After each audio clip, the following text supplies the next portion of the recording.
Вітаю вас усіх, мяне зовут Ладзь Кароткі і гэта новы выпуск падкасту «Забізяпу», у якім мы звычайна збіраемся з Дашай, абмяркоўваем тэмы, якія клапоцяць нас, пра якія мы проста не можам не думаць і якімі хочам падзяліцца з вамі. Даша, вітаю. Сёння да нас з Ладзем всіх вітаю, завіталі дзяўчыны з праекту і падкасту аднайменнага «Гісторыя беларускага сэксу», і мы будзем гаварыць пра культура актыўнай згоды. Сёння мы ў чацвярых будзем гаварыць пра культуру актыўнай згоды, пра тое, як яна паўплывала на наша грамадства, на стаўленне да сэксу і да стасункаў і гэтак далей. Так, потому что мы ўжо абмяркоўвалі тэму, тыпу, напрыклад, асабістых граніц, нават 2 выпуску гэтаму прысвяцілі, але тут мы зразумелі, што сексуальная сфера, яна, па-першае, больш чутлівая, по-другое, больш хайповая, і таму хочацца яе яшчэ асобна разглядзець і падумаць, як там усё, плюс таго, што ў нас ёсць, на жаль, нейкі досвед з гэтым звязаны, які таксама хочацца неяк прагаварыць. І калі мы вось з Дашай сидзелі, і мне цікава тут дзяўчат пачуць, такі ж у вас экспірыенс ці не, тым, што мы гаварылі пра тэму вось увогуле сексуальнага пагаднення, і зразумелі, што гэта зусім не наша праблема, не наша часу. Што вось міленіалы і людзі старыя, яны вось абмяркоўваюць, што ой, там, а тут новыя штукі ўвялі, а цяпер пагаджацца заўсёды трэба. А я думаю, боже, а як можна не пагаджацца? Як можна не вербальна не спытаць і не чуліва ставіцца да таго, як чалавек падчас сэксу сябе адчувае.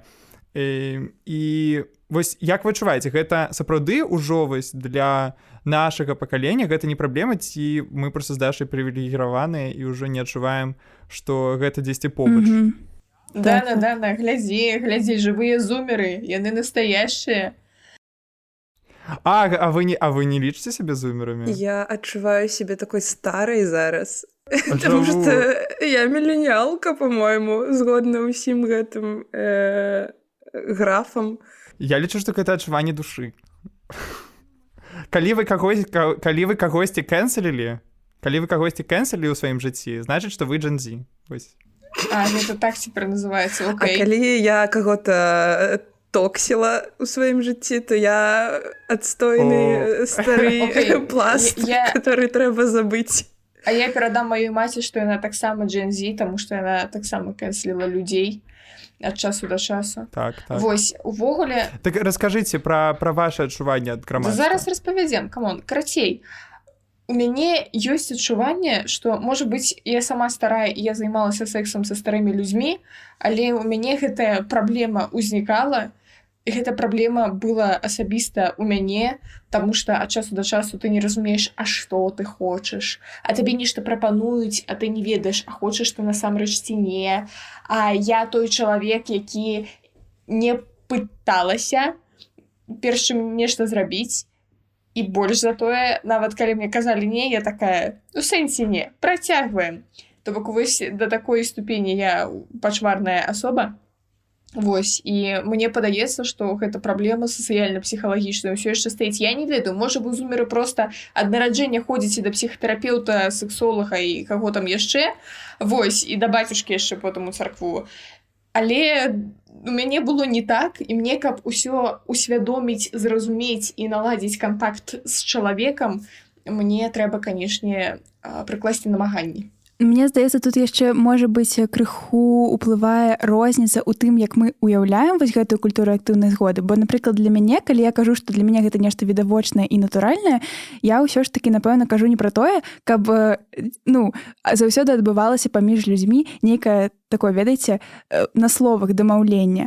Але, мне здаецца, што пры гэтым ўсё ж такі сама канцэпцыя нейкага усведамлення пра тое, што ўсё, што адбываецца, гэта супер дабравольна і ўсе разумеюць, што зараз будзе, вось гэта нешта такое сапраўды натуральнае. Я магу тут прывесці прыклад серыялу, які я вельмі раю паглядзець. Ён называецца «Ранішняе шоу». там здымаецца Дженніфер Эністон, Стив Карел і ды іншае.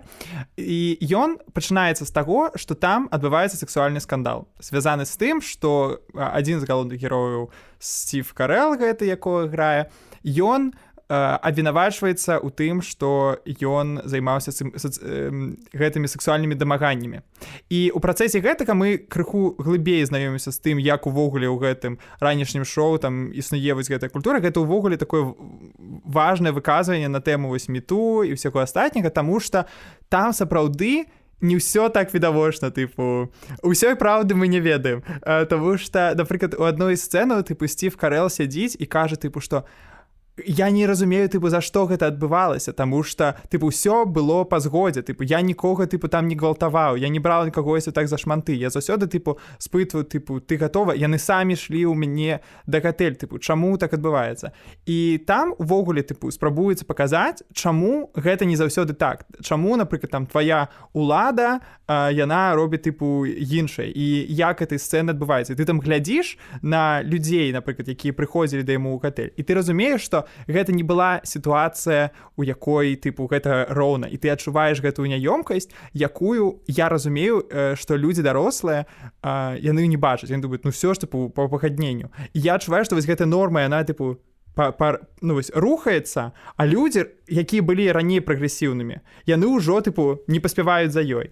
Карацей, я напэўна, сфармулявала думку, што я хочу сказаць на вось першую агульную думку тваю, Владзь, пра тое, што вось, тыпу, мы зумеры, это зараз вы зумеры, і мы непонятно хто, што гэта зараз, што ўся гэта канцэпцыя, яна вось ужо ёсць, і гэта, тыпу, natural, і пра гэта нават размаўляць ужо як быццам бы дзіўна. Карацей, вот, я, напэўна, не згаджуся, таму што два поінты. Як быццам бы у тэорыі гэта тая канцэпцыя, которую ўжо не трэба размусоліваць, і ў тэорыі нам падаецца, што, ну, усе ўсё разумеюць, і это працуе, чаго тут нават размусоліваць, хадзем далей. А вось на практыцы, як быццам бы, на практыцы, як быццам бы мы яшчэ мы і нават моя малодшая сястра не зусім навучыліся яе імплементаваць, не зусім навучыліся гэту тэорыю прымяняць, то бок у нейкіх такіх кухонных разгонах, філасофскіх доўгіх спічах мы можам расказаць, як правільна, а калі даходзіць да практыцы, вылазіць вельмі много праблем, памылак, і як бы неважна, зумер ты, міленіал ці чалавек 19 стагоддзя, калі раптам такія яшчэ засталіся, усё роўна ёсць праблема, што, ну, там ёсць нейкія ментальныя свае пытанні, загоны, праблемы, і ты проста не ўмееш сам камунікаваць з людзьмі. А гэта ж таксама адносіцца да вось гэтай тэорыі актыўнай згоды. Я тут магу насамрэч абсалютна пагадзіцца з Данутай. Магчыма, я як бы не зусім дасканала выказалася, то бок мяне крыху здзіўляе, што гэтую тэму ўсё яшчэ трэба неяк мусольваць, але я магу пагадзіцца, ну, відавочна як бы з тым, што праблема існуе. То бок я б сказала, што мне не дужа падабаецца спрабаваць фармалізаваць нейкія тэмы, якія ўвогуле звязаныя са стасункамі і з пачуццямі, але я разумею, што патрэба ў гэтым, ну, сапраўды ёсць, бо як бы нягледзячы на тое, што здаецца, вось усё так відавочна, усё так натуральна, проста слухай сябе і слухай чалавека побач, ну, ўсё ж такі канфлікты гучныя ўсё яшчэ ўзнікаюць. Ужо там не кажучы пра тое, што на бытавым узроўні, так, мы шмат пра што не ведаем, і хутчэй за ўсё гэта, ну, вельмі распаўсюджаная праблема. Так. Слухайте, насамрэч, я яшчэ хацела кінуць пра зумераў. Чалавек становіцца зумерам, калі, пералічваючы актораў і акторак ранішняга шоу, кажа, што, напрыклад, Reese Witherspoon — гэта іншыя. Вось. Я просто заўсёды пыжаюся гаварыць яе імя, тому што мне здаецца, што так, для мяне гэта складана. Я увогуле адчуваю, што, ведаеце, такое бывае, калі ты пераходзіш на беларускую мову, ці пачынаеш ужываць фемінітывы, што ты пачынаеш думаць пра гэтыя спрэчкі, тыпу пераходзіць ці не пераходзіць на беларускую мову, ці ўжываць ці не ўжываць, ты думаеш, божа мой, да людзі, супакойцеся, чаму вы гэта абмяркоўваеце, чаму гэтыя срачы, яны ўсё яшчэ тыпу існуюць, і ты адчуваеш, што гэта ўжо іншы свет, таму што ты ўжо так закрываешся ў сваім вось гэтым поле і разумееш, што рэчаіснасць яна больш складана і больш за гэта. У мяне такога тыпу усяго прагрэсіўнага былі моманты ў жыцці, калі я знаходзіўся ў сітуацыі, калі я не прагаворыў свае граніцы. Я не мог гэта сказаць, таму што я адчуваў вось гэты стан няёмкасці, калі я думал, а як гэта сказаць, а можа чалавек гэта нават і не мее на ўвазе, а можа гэта рэальна тыпу пачуцце, а можа я сам гэтага хачу. І вось такая тыпу незразумеласць і адное, што добрае, што вось мы вось тут собираемся, і гэта, можам абмяркоўваць, каб далей гэта, напэўна, лягчэй адчувалася. Я не ведаю, таму што я не думаю, што мне, напрыклад, гэтая праблема прайшла. Таму што я адчуваю, што калі б я знаходзіўся ў падобнай сітуацыі цяпер, я не ведаю, як я бы сябе паводзіў у сітуацыі вось такой няёмкасці і нейкіх вось дамаганняў, і я не ведаю. Гэта вельмі складана вось нават пра гэта гаварыць. Слухайце, да мяне ніхто не дамагаўся в жыцці. Не, увогуле дамагаліся. Я просто вспомнила пра сітуацыю, калі да мяне ніхто не дамагаўся. У мяне была такая сітуацыя, калі... Карацей, я была вельмі маладая, я была на пачатку свайго сексуальнага жыцця, і вось мы з маім хлопцам шлях ідзе да сексу. Не ў першы раз, але ў адзін з першых. І я разумею, што я зараз не хачу займацца сексам. У мяне як бы ўсе рэакцыі цела такія не трэба. Але ў мяне ў галаве, напрыклад, на падсвядомасці сядзіць, што мне ўжо вось столькі год, і я мушу займацца сексам, таму што як бы набірацца досведу ўсяго гэтага. І у сэнсе я зараз буду адмаўляцца ад секса, калі у мяне не так шмат магчымасці заняцца сексам, а ён вось проста ідзе да мяне ў рукі, і мне трэба хапаць, пакуль ён ёсць. І я не хачу, але як бы я хачу набрацца гэтага досведу, і таму я не то, што я згаджаюся, я нават ініцыявала гэта ўсё, хаця мне не хацелася. Вось як увесь гэты канцэпт складаных усталёвак, якія прыйшлі там ад грамадства і дурной башкі, упіхнуць яшчэ актыўную згоду у такім выпадку. Вось у мяне ёсць сяброўка, якая просто вельмі хацела пазбавіцца сваёй, як это называецца? Цноты, дзякуй. Вельмі хацела, і таму ёй напісала просто нейкі хлопец, сказала, так, прыязджай да мяне дадому. Яна абсалютна гэтага не хацела, і яна ўспрымала гэта як такі... Я лічу, што акт нейкага селф-харму, таму што ёй было вельмі, цяжка, яна ўвогуле была нізкая самаацэнка, не атрымоўваліся стасункі з іншых хлопцаў, яна гэта проста выкарыстала для себя як для... Я думал, што для яе гэта будзе досвед такой лібералізацыі для сябе, што я, зрабіла тое, што я захацела, і мне пофіг на таго хлопца. Не, яна ўспрымае гэта як непрыемны досвед, які яна б марыла б не мець, за які там нават часам сорамна, але яна кажа, што яна не мее права нічога выказаць чалавеку, таму што яна сама гэтага часткова хацела. І я абсалютна гэта разумею, таму што ў мяне былі такія ж сітуацыі, калі я сам штось ініцыяваў, я разумеў, што падчас гэтага быў нейкі гвалт, але я сам гэта выклікаў. І вось я не ведаю, як я з гэтым жыць. Я ж не магу вінавачыць чалавека. Але тут жа якраз такі, калі мы вяртаемся да канцэпцыі актыўнай згоды, а я многа чытала, я падрыхтавалася да нашага семінара, я хачу залік і аўтамат. Карацей, прыкол жа ў тым, што... Зараз выпішу, вось у мяне заліковая кніжка, бач, якая ружовенькая і з мухай. Ура! Ура! Ура! Все, выкусите все у меня автомат. Прикол же у тым, што мы маем права сказаць так, на першай хвіліне, і ўжо на трэцяй хвіліне сказаць адмена, Галя, адмена на касе.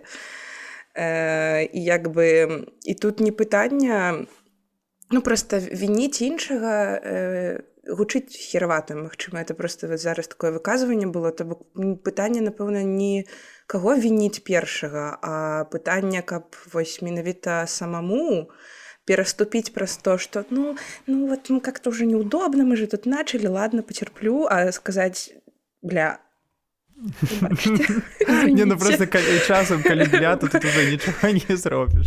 Увогуле, вось мне хацелася падсумаваць тое, што мы казалі пра стасункі.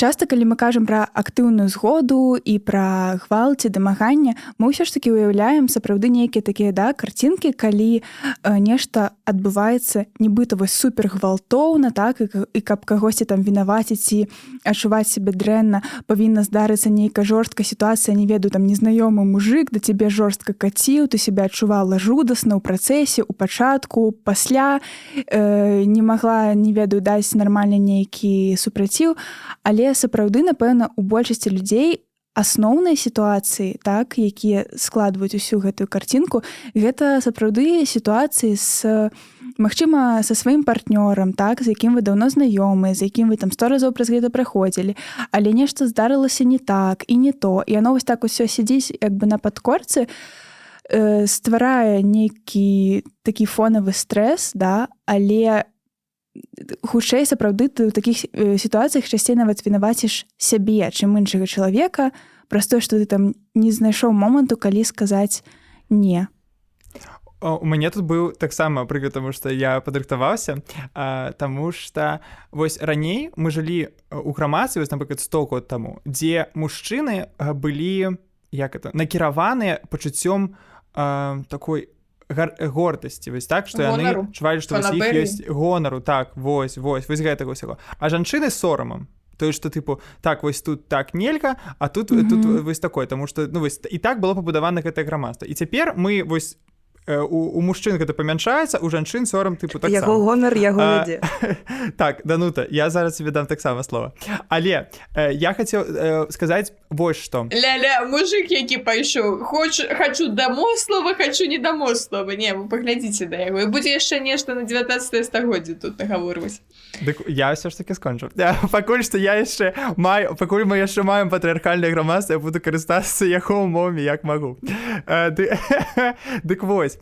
І у мяне былі вось досвед, які я успрымаю сексуальны як непрыемны, але ёсць досвед там, дзе прамы гвалт, напрыклад, дзе падыходзіць, вось, я не ведаю, да мяне два мефедроншчыка нейкіх, бяруць мяне, тыпу, за талію і пачынаюць мяне кудысьці цягнуць і кажуць, тыпу, пойдзем, тыпу, ў машыну. Я думаю, ідзіце нахер, я, тыпу, збегаю. І для мяне гэта нармальна абсалютна, тыпу, не штука, якая, тыпу, мяне сканструіравала. Просто, тыпу, звычайны дзень у шабанах. Але сітуацыя, дзе вось такая, тыпу, незразумелая сітуацыя ёсць з блізкім чалавекам, дзе ты не можаш сам зразумець, а ты пагадзіўся ці не пагадзіўся, вось гэта, і вось гэта яе ядавітасць, такая таксічнасць яе, яна акурат і раз'ядае. І тое, што вымушае цябе жыць гэтым пачуццём, гэта самае горшае. Данут, все, прабач, я выгаварыўся. Я просто хотела сказаць, уж калі мы пра 19 стагоддзе, дайце мне паумнічаць. Вось я сустрэла трапную думку, зноў жа ў працэсе падрыхтоўкі да нашай сустрэчы, што в прынцыпе, каб сказаць не, трэба мець пэўную суб'ектнасць, ну, мець там свабоду і магчымасць казаць не ці казаць так.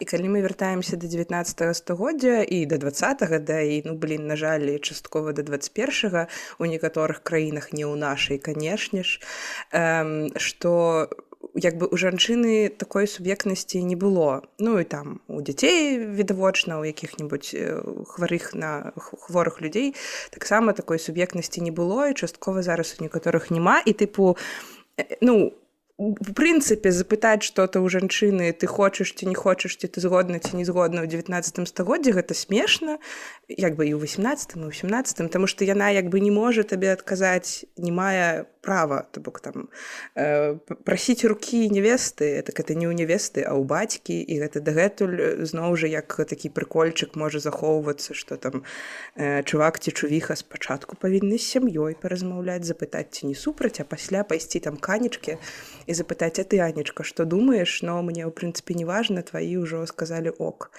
Вось, гэта першае. І яшчэ таксама да Дашы, которая не моя Даша, а чужая Даша.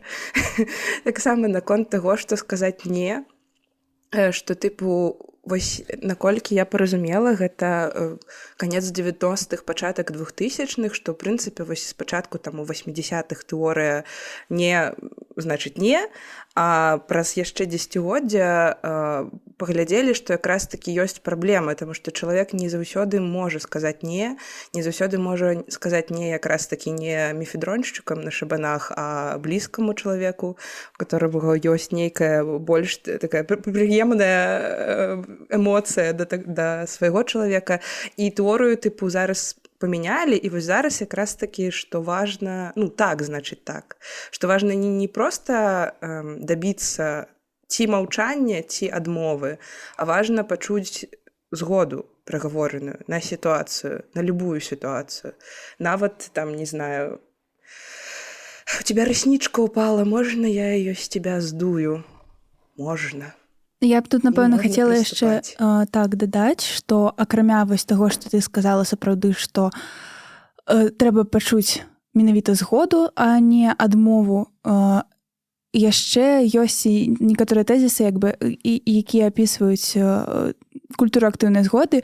Гэта тое, што, напрыклад, там не павінна пры гэтым быць нейкага эмацыйнага ціску, ці вось лаць там узгадваю сітуацыі, калі ёсць нейкая нероўнасць там у пасадах, так, ці ў статусе. То бок гэта ўсё, яно тады як бы кэнселіць абсалютна гэтую згоду, і гэтая згода не нясе тады вось той вартасці, той важнасці, якую яна павінна. То бок там можа быць як бы шмат фактараў, якія па сутнасці абнуляюць гэтую згоду, так, і там трэба тады, не ведаю, праводзіць нейкую больш глыбокую размову, каб ўсё ж такі дабіцца і зразумець, ці гэта ўсё сапраўды мае сэнс. Вядома, у жыцці ніхто не праводзіць тэрапеўтычныя сесіі перад тым, як перайсці да коітуса, ніхто не ідзе да сексолага, каб разабрацца. Так, слухай, вось я твой там выкладчык, а ты моя студэнтка, ты сапраўды зараз гэтага хочаш? Ці ты рэальна насамрэч проста хочаш гэты залік?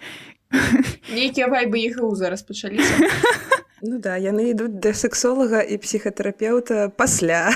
Слухайце, так, увогуле ёсць такі прынцып згоды, які па-ангельску называецца fries, не як смажаная картопля, а як абрэвіатура, якая абрэвіатурыцай атрымліваецца слово fries, але я гэта творча пераклала на беларускую мову як прынцып дік. Вось не той дік, які дік-пік, калі вам кідаюць, там дік, а як жывёліна дік, і сюды можна ўставіць гукі дзіка.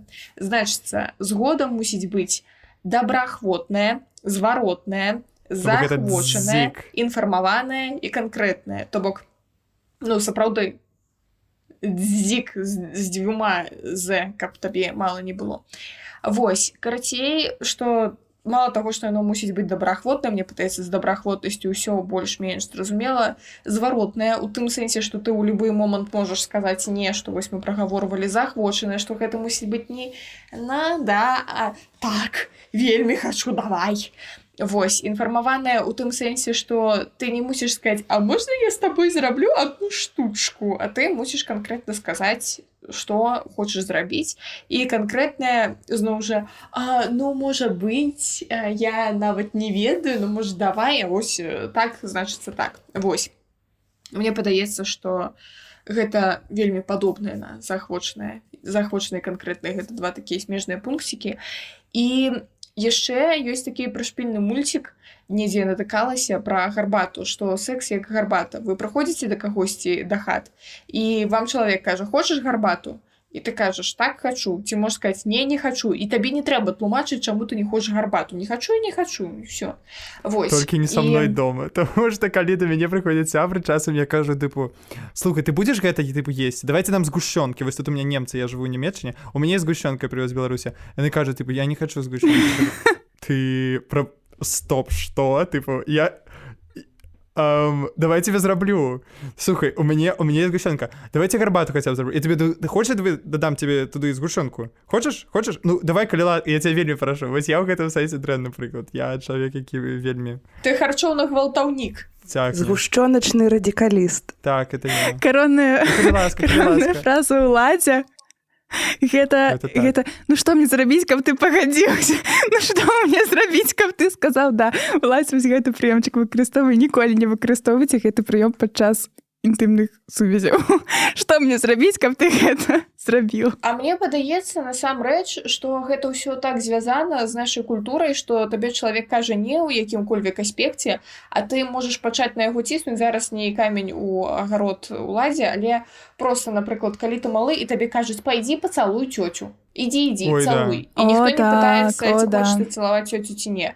Калі табе бабуля, ну яшчэ палажу, бабуль, да не трэба, яшчэ палажу, яшчэ паеш, а то пакрыўдзіш бабулю. Блін, а яно правда ідзе прям вось адтуль, і вось гэта, тыпу, Ну так, наш пачуццё, так. што так, ну, хочаш, не хочаш, а трэба, тыпу... Так, і всё. тыя ж самыя установкі пра Трымайся. супружескі долг, прям гэта ў грамадстве ёсць такое паняцце, якое насамрэч нават гучыць абсалютна жудасна, але яно існуе і яно выкарыстоўваецца, што типа ёсць нейкі долг у шлюбе, які вось трэба выпаўняць, типа хочаш, не хочаш, ну вось так вось трэба, вы ж чамусьці абраліся шлюбам. Угу.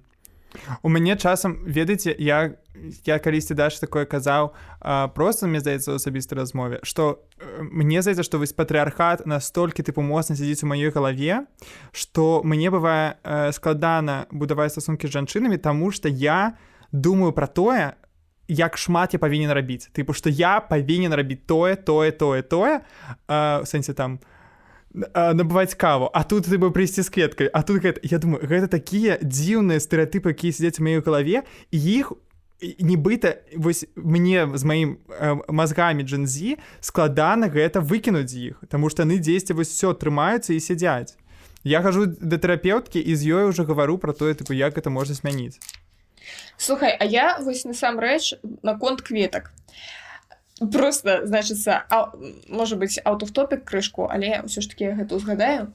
У мяне ёсць некаторыя сяброўкі, якія мне крыўдзяцца, што вось там чувак не дораць кветкі, каву не дабывае, і таго і сяго не робіць.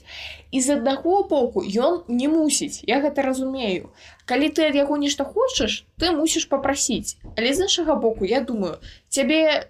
Чувак, што воўкі ў лесе выхавалі? Ты не ведаеш, што так прынята ў грамадстве дарыць кветкі? Вось, Але вось гэта мяне і напружвае, таму што я думаю, што блин, так мы можам пабудаваць тыпу іншую мадэль, якой тыпу я табе падарыў кветкі, і ты мне падарыла кветкі, і мы тыпу адзін аднаму просто дарым тыпу розныя рэчы. І я рады паказваць сваё каханне, напрыклад, да кагосьці. Просто я тут ужо пачынаю не разумець, это сапраўды ўжо іншая тэма, але мне ўсё роўна цікава ў гэтым тыпу кругу пабыць, таму што я думаю, а як тыпу. Таму што людзі сапраўды чакаюць ад мужчыны нейкіх тыпу стасункаў. І гэта таксама кранаецца сексуальнага, таму што тут ужо ёсць тыпу мадэль, што мужчына павінен звяртаць увагу. І ён там павінен так нейкім чынам сябе паводзіць, там быць там, я не ведаю, якім. Я дрэнна трываюся. Ну, кароч, сам здагадвацца да чагосьці і праяўляць ініцыятыву і ўсё такое. Тыпу ён павінен быць... вядучым. А я вам скажу, у якіх момантах я себе паводзіла крышку як гвалтаўніца. У момантах, калі мне чувак кажа, не, я не хочу, я такая, да ладно, да ты просто... Я працягваю. Ну, то бок, я нават не прагаворваю гэта, да ладно, да ты просто ламаешся ці нешта, а ў мяне ў галаве не ўкладваецца, як гэта мужчына можа не хацець. Ён хоча просто, значыцца, нейкія там знешнія абставіны, штосьці яго прымушаюць так сказаць. Насамрэч, ён хоча, ён ж мужчына заўсёды хоча. Слухайте, я хочу дадаць. Пусціце меня в этот разговор. Памятаеце, тыпу, у школцы дзяўчына, которая займаецца сексом, ну, у мои часы, это что-то со знаком минус. То бок, калі пра гэта кажуць, то это кажуць так, ці жартоўна, ці вот яна там распусніца местная, ракавуха 8 класаў і так далей. А прыкаліце, а Віка ўжо займаецца сексом со сваім хлопцам. А ў мяне была такая Вікушка. Да, яна цноту згубіла ў 14. Карцей, тыпу, а вось хлопец, які-небудзь 10-класнік ці 11-класнік, калі ён цнатлівы, ці калі ён не паводзіць сябе з цікаўнасцю, тыпу, да сексу, то гэта наадварот, гэта не супер малайчынка, а ты нейкі адсталы, ты нейкі дурнаваты, ты нейкі, вось не маеш гэтага гонару, пра які мы казалі ў самым пачатку, і атрымоўваецца, што вось школка скончваецца, мы ў дарослым жыцці, і такія дзяўчынкі, яны ведаюць, што яны як бы не павінны праяўляцца сексуальна, яны павінны маўчаць, чакаць. І чакаць чаго? Чакаць, калі прыйдзе вот этот ганарлівы 11-класнік, который знает усё, прачытаў Камасутру і, можа быць, і напісаў яе сам, і зробіць усё, што трэба. І яна застаецца ў белым пальто, і ён таксама супер моцны воін 21 стагоддзя. Тыпу, мне падаецца, гэта можа ісці ў тым ліку і вось з такіх установак, з тых даўніх часоў. Так, сапраўды, я думаю, яны даволі рана у нас ва ўсіх закладваюцца. Ужо не кажучы пра тое, што ўсё, што мы як бы бачым, масавае кіно і ўсё такое, там усюды транслюецца вось такі шаблон як бы паводзінаў. Слухайце, я яшчэ хацеў падняць адную тэму, якая звязаная з гвалтам, а хутчэй тыпу з такімі стасункамі, якіх ты не разумееш, наколькі чалавек сам аддае сабе суб'ектнасць. Я тут раскажу крыху гісторыю. Я быў у дзіцячым лягеры, калі мне было гадоў тыпу 13-14, і там у нас былі важатыя, якім часам было 17-18 год. І адну з сменаў гэтых дзяўчына з майго атряду пачала мець нейкія рамантычныя стасункі з важатым. Ёй было там 14 год, яму было 18. І ў той момант, тыпу, я думаў, што штосьці, тыпу, не так, і Класіка. гэта не зусім нармальна, але пра гэта ведала адміністрацыя, пра гэта ведаў, тыпу, сам гэты мужчына, ну, яна, дзіўна, калі не ведалі. Ну, карацей, все пра гэта, тыпу, плюс-мінус разумелі. Здаецца, там нічога не было сексуальнага, але ўсё роўна, нават калі я цяпер пра гэта думаю, што гэта настолькі ненармальна, таму што, па-першае, ён быў буквально, тыпу, у нашым атрадзе, тыпу, галоўны. А па-другое, ну, тыпу, гэта ўжо, тыпу, стасункі такого кіраўніцтва. Па-другое, што, тыпу, яму 18, ёй 14. Таксама, тыпу, штосьці, што зрывае мне галаву. Скажыце, вось, што правільна паводзіць у стасунках і з чаго мы чакаем ад грамадства у абставінах, калі ёсць штосьці ненармальнае? Я хочу даць адразу хуткі адказ, а пасля перайсці да разгону. Уладзь, не, мы табе не адкажам, што правільна, а што неправільна, таму што мы не ведаем самі, таму што няма. Які бы быў класны свет, калі б усе раптам атрымалі адказ, што ок, а што не ок. Ну тут я хутчэй пра вашу пазіцыю, я не пра маральны імператыў, як заўсёды трэба паступаць. Ну я зразумела. Як бы тут лепш? Канешне, я зразумела, але тым не меней. У нас з Дашай некалі была такая вялікая размова пра ўвогуле розніцу ў гадах між партнёрамі. Ок гэта ці не ок гэта. Гэта была вельмі длінная размова, спойлер, мы так і не вызначыліся. Але, тыпу, мяне гэта заўсёды напружвае. Я таксама памятаю падобныя сітуацыі, якія ты апісваеш. Я таксама бачыла пары а-ля 11-класнік і 12-гадовая дзяўчынка, которая, канешне, карысталася рабіла макіяж і апранала нейкія класныя шмоткі, не уласцівыя 12-гадовым, але тым не менш. Мяне гэта напружвала тады. Мяне супер напружвае усе такія тэмы зараз, калі я сустракаю там інфармацыю пра сваіх знаёмых, которые пачалі сустракацца, але яму там 40+, ёй 25+, і я як бы в утопіі, калі гэта чалавек А і чалавек Б, і яны сустрэліся вось сёння, і мне вось 26, яму 41, супер, ідзіце, кахайцеся, любіцеся, толькі не рабіце зла. Але, на жаль, тыпу такіх прыкладаў у маім атачэнні меней, чым прыкладаў, калі яны даўно адзін аднога ведалі, і яна як бы была малой, ці ён быў малой, а там жанчына, наадварот, заўсёды была намнога сталейш, і вот раптам яны выраслі, і ўсё гэта доўжылось вось так непанятна як, і цяпер вот яны, тыпу, афіцыйна усе даўно, а хто-то нядаўна паўналетнія, і цяпер яны пачынаюць разам муціць. Ну, карацей,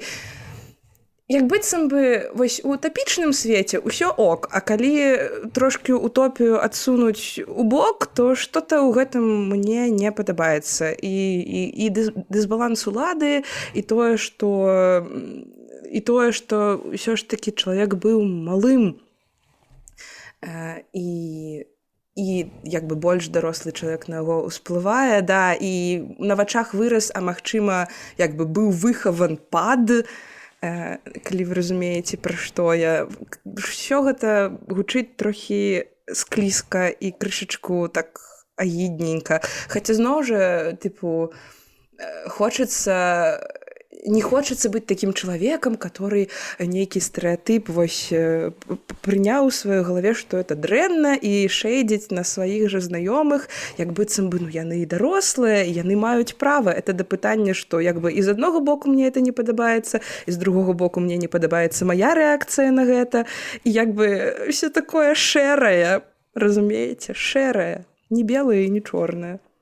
Я, напэўна, ну, як бы агулам разумею, і агулам я магу пагадзіцца, што гэта сапраўды такая шэрая зона, але вось сітуацыі, калі ўсё ж такі адзін чалавек паўнагадовы, а іншы не, вось для мяне яны тады як бы відавочныя. Я разумею, што ў кожным выпадку можна сказаць, а што мяняецца ў адзін дзень, калі чалавеку типа стукае 18 год, што там прям так моцна мяняецца.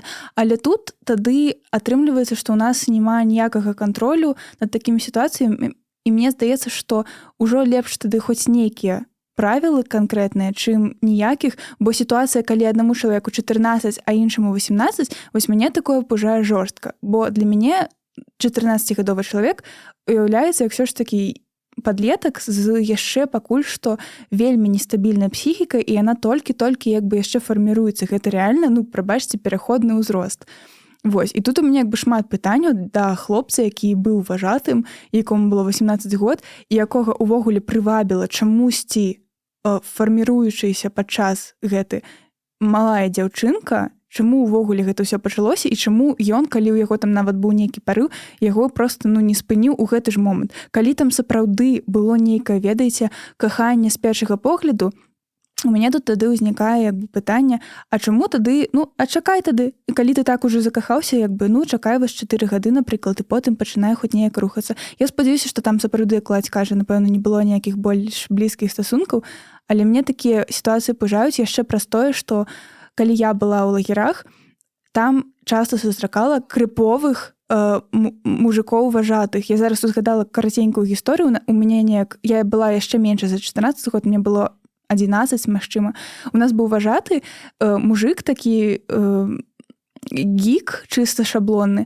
Ён часта мог прыйсці да дзяўчынак у пакой і сказаць, каб яму хтосьці зрабіў масаж спіны.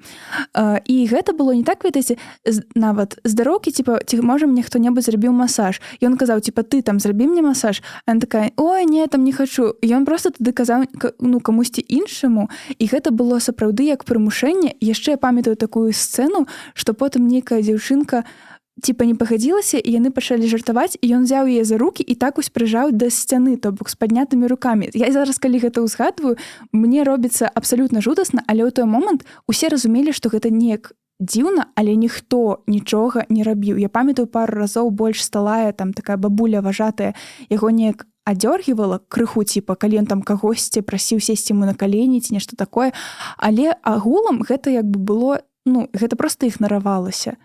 А зараз гэта, канешне, гучыць проста жэсць. Праз 10 год, вось пасля таго, гэта капец. Слухайце, я вас хочу сказаць, што да, наконт юрыдычнага як это бар'ера, я таксама згодна, што філасофскі можна разагнаць, што адзін дзень нічога не мяняе, але, ну, мы не ў філасофскім грамадстве, і трэба нейкія межы ўсё ж такі вытрымліваць, і 18 это таксама мяжа. Я вось хацела яшчэ дадаць пра пытанне да 18гадовага хлопца.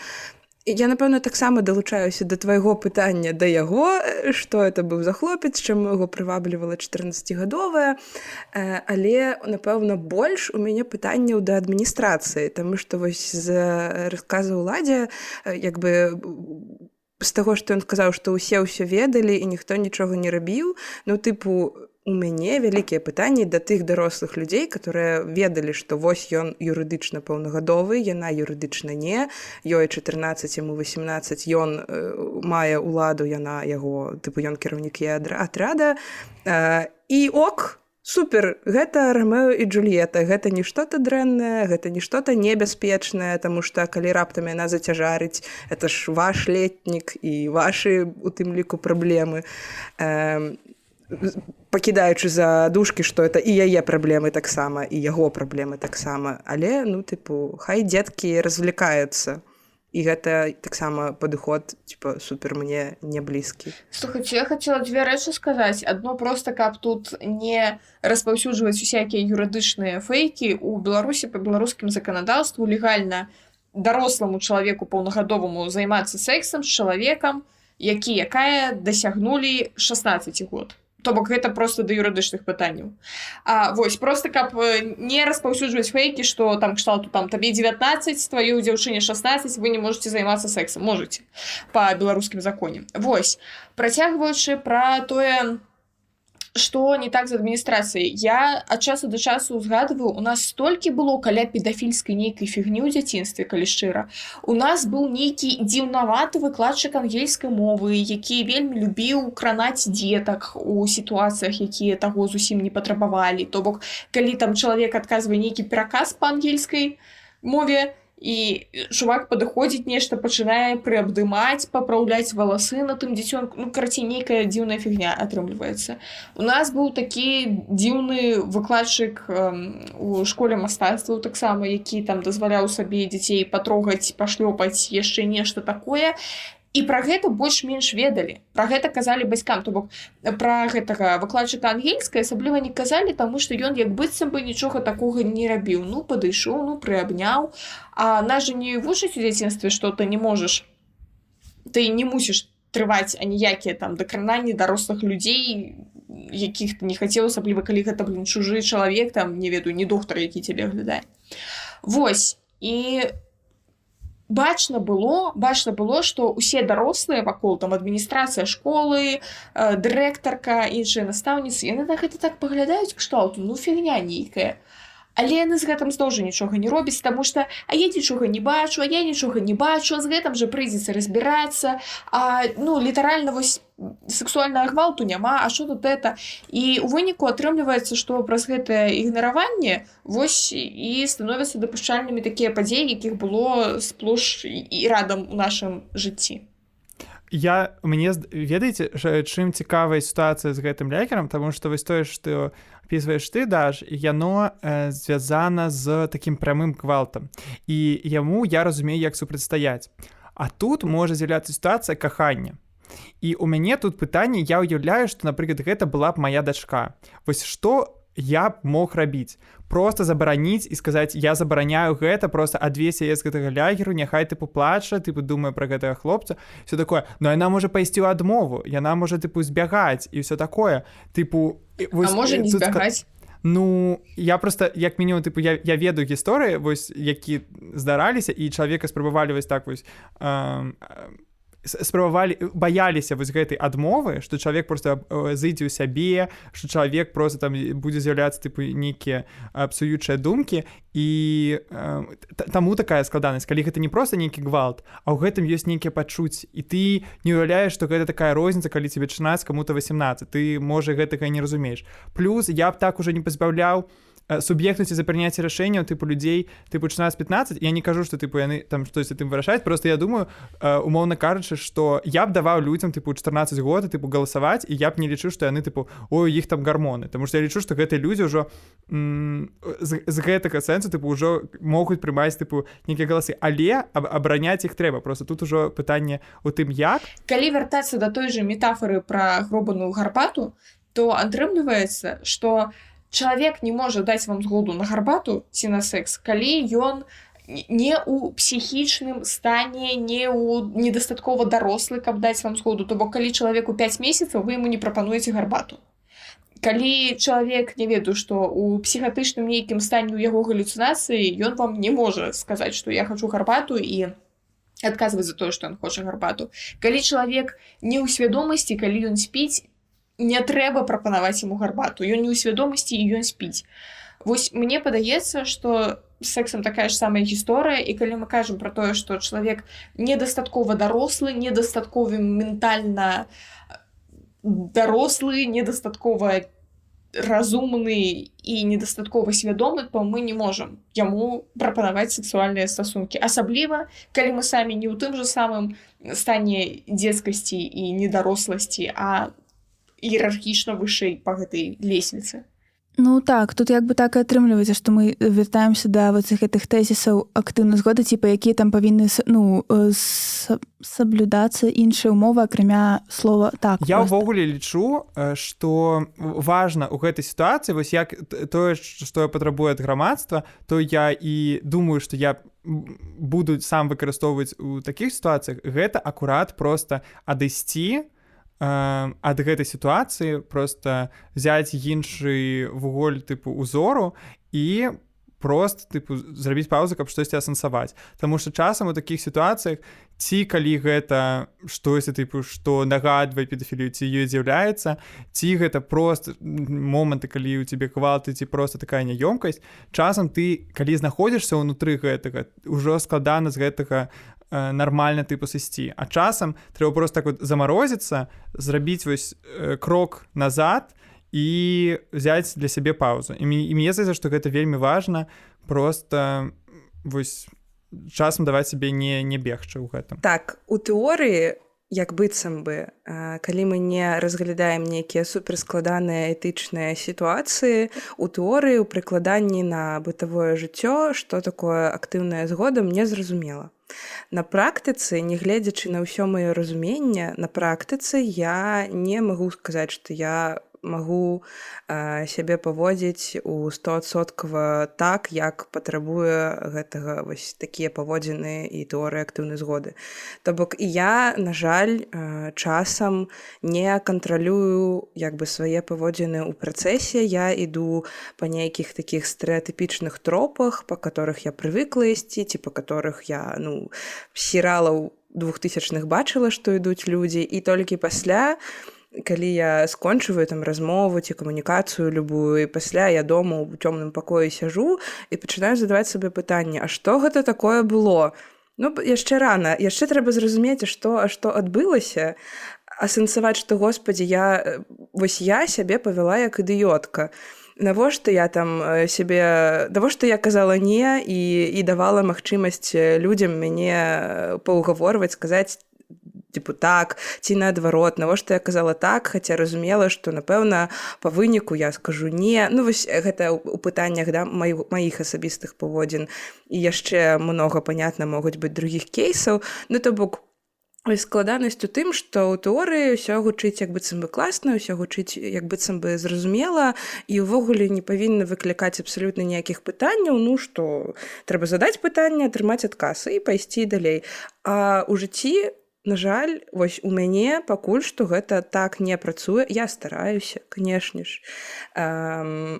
Вельмі моцна стараюся, але часам нават не магу асэнсаваць, што вось у гэтай сітуацыі, Дануська, табе б трэба было б пастарацца, а не што-то там неяк сябе дзіўна паводзіць і выклікаць нейкія рэакцыі, часам нават маніпулятыўныя. Гэта, канешне, складана, і гэта часам выклікае праблемы, тыпу, не тое, каб нейкія зусім уж небяспечныя праблемы і сітуацыі гэта выклікала ў маім жыцці, у которых бы я была і которые маглі б прынесці мне нейкае зло, але нават на бытавым узроўні гэта выклікае праблемы з разуменнем другіх людзей і з камунікацыяй. Вось, так што я буду старацца. Буду рабіцца лепей. Я думаю, з улікам усіх тых страшэнных крынжовых гісторый, куфар якіх мы поднялі, типа вось гэтых сей педафільскай жуцці і ўсё такое, дык гэта даволі, напэўна, натуральна, так, тое, што ў нас ёсць нават нейкая няёмкасць перад сітуацыямі, калі ты, не ведаю, калі табе трэба сказаць не, ці калі табе трэба проста казаць нічога. То бок ёсць і нейкі страх вось гэтых неёмкіх пауз, неёмкіх адказаў і ўсё такое. Таму, сапраўды, думаю, адзін з самых важных поінтаў, які вось Улай сказаў, гэта тое, што часам трэба проста вось разарваць гэтае кола звычнае, так, і проста у нейкі момант даць сабе час падумаць, асэнсаваць, чаго ты хочаш ці не хочаш, і зрабіць, магчыма, нейкую нават сілу да сябе прымяніць, каб усё ж такі адкрыта пра гэта сказаць па выніку. Я б сказала, што ў самурая няма мэты, ёсць толькі шлях. Вось, ваўчыныя цытаты тут трэба ўставіць, гэта, безумна, можна быць первым. Насамрэч, гэта да таго, што мы можам рабіць.